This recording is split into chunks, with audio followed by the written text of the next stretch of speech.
নমস্কাৰ আপোনালোক সকলোকে মোৰ ইউটিউব চেনেল আমিনুল চিয়াচিচিলৈ পুনৰ এবাৰ স্বাগতম জনাইছোঁ। আমি এতিয়ালৈকে ছাত্ৰ ছাত্ৰীসকলক ইনএক্টিভ কৰিবৰ কাৰণে প্ৰথমতে ইম্পৰ্ট কৰি এটা দীঘলীয়া প্ৰচেছৰ মাজেদি আহি পেলাই তেওঁলোকক ইনএক্টিভ কৰিব লাগিছিলে, কিন্তু বৰ্তমানে আপোনালোকে সহজতে ছাত্ৰ ছাত্ৰীসকলক ইনএক্টিভ কৰিব পাৰিব। কিদৰে কৰিব মই আপোনালোকক এটা ডেমো দি দেখুৱাই দি আছোঁ। আপোনালোকে ভিডিঅ'টো শেষলৈকে চাব, চাই ভাল পালে লাইক এণ্ড শ্বেয়াৰ কৰিব আৰু চেনেলটো যদি এতিয়াও ছাবস্ক্ৰাইব কৰা নাই কাইণ্ডলি ছাবস্ক্ৰাইব কৰি মোক উৎসাহিত কৰিব।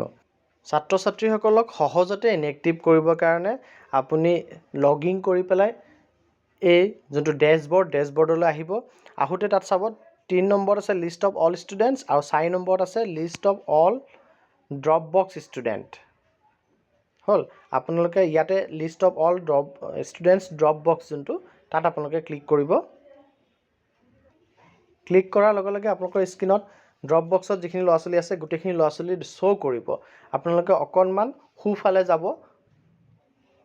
সোঁফালে গ'লে আপোনালোকে দেখা পাব শেষৰ ঘৰটোত আছে আপডেট ড্ৰপ বক্স ষ্টেটাছ, য'ত প্ৰথমতে লিখিছে চাওক do' you want to change the drop box status. Drop বক্সৰ ষ্টেটাছটো আপুনি চেঞ্জ কৰিব বিচাৰে নেকি, আপুনি ইয়াত ক্লিক কৰি দিব। ক্লিক কৰি দিয়াৰ লগে লগে এইটো ব্লু হৈ আহিব। তাৰপিছত তলত দিয়া আছে ষ্টুডেণ্ট ষ্টেটাছটো আপুনি চিলেক্ট কৰিব লাগিব। আপুনি যদি ইয়াত টাচ কৰি দিয়ে ইয়াত 4টা দেখুৱাব যে mark inactive, left school without TC, মানে অৰ্থাৎ আপোনাৰ পৰা কোনো ট্ৰেন্সফাৰ চাৰ্টিফিকেট নোলোৱাকৈ স্কুল এৰি দিছে, বৰ্তমান ড্ৰপ আউট হৈ আছে।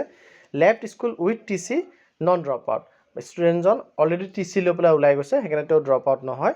Left school without TC, non drop out, without TCত গৈছে কিন্তু য'লেও আপুনি গম পায় যে বেলেগ এখন স্কুলত তেওঁ এডমিশ্যন লৈছে। এই 4টা অপশ্যন আছে, তেওঁ ড্ৰপ আউট নহয়। কিন্তু আপুনি এতিয়া সদ্যহতে যদি আপোনাৰ কনচাৰ্ণ CRCCয়ে বা ব্লক MISে ষ্টুডেণ্টখিনি ইনএক্টিভ কৰিব দিছে, তেতিয়াহ'লে আপুনি ইয়াৰ ভিতৰত মাৰ্ক ইনএক্টিভত ক্লিক কৰিব। ক্লিক কৰাৰ পিছত ৰিমাৰ্কছত আপুনি আকৌ দিব লাগিব কিহৰ কাৰণে আপুনি ইনএক্টিভ কৰিব বিচাৰিছে, ডুপ্লিকেট এণ্ট্ৰি হৈছে নে ৰং এণ্ট্ৰি হৈছে নে ডিউ টু ডেথ হৈছে। ইয়াৰ ভিতৰত ধৰি লওক আমি ৰং এণ্ট্ৰি বুলি দিছোঁ। ৰং এণ্ট্ৰি বুলি দিয়াৰ পিছত আপুনি একদম শেষৰ ঘৰটোত একশ্যন বুলি যোনটো আছে তাতে আপুনি আপডেট বাটনটো ক্লিক কৰি দিলে এই ষ্টুডেণ্টটো আপোনাৰ আপডেট হৈ যাব।